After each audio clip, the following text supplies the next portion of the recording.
खरंच ते शिंदेसाहेबांना भेटणार आहेत आणि त्याच्यामुळे एकदा शिंदेसाहेबांना भेटले की सगळे गैरसमज दूर होतील. बच्चूभाऊंचं सगळ्यात मोठं काम काय महाराष्ट्रामध्ये अपंगांसाठी त्यांनी दिलेला लढा आणि त्याच्यामुळे शिंदेसाहेब ठामपणे त्यांच्याबरोबर राहिले. त्याच्यामुळे शिंदेसाहेबांचं त्यांचं अतिशय जवळचं नातं आहे. तुम्ही काही काळजी करू नका.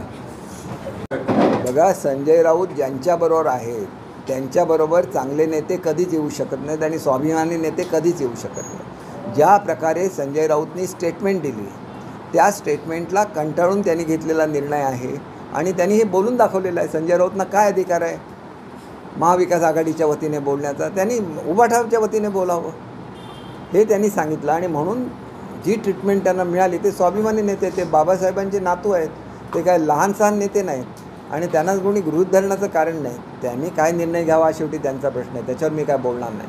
पण कोणाशी कसं वागावं हे तरी कळलंच पाहिजे ना. ते आपलं रोज सकाळी 9 वाजता त्यांना मळमळतं, त्याच्यामुळे काहीही बोलतात. आम्ही ते सहन करते महाराष्ट्राची जनता कसं मला माहिती नाही.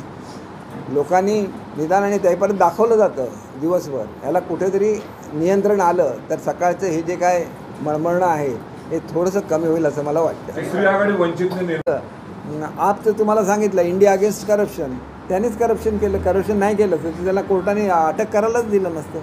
कोर्टामध्ये एवढे दिवस थांबलं ना गव्हर्नमेंट कोर्टामध्ये जाऊन हे करायला.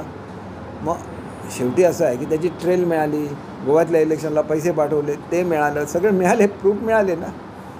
आणि मग त्यांना आणि कंप्लेंट कोणाची होती? काँग्रेसची होती. BJPची कंप्लेंटच नव्हती.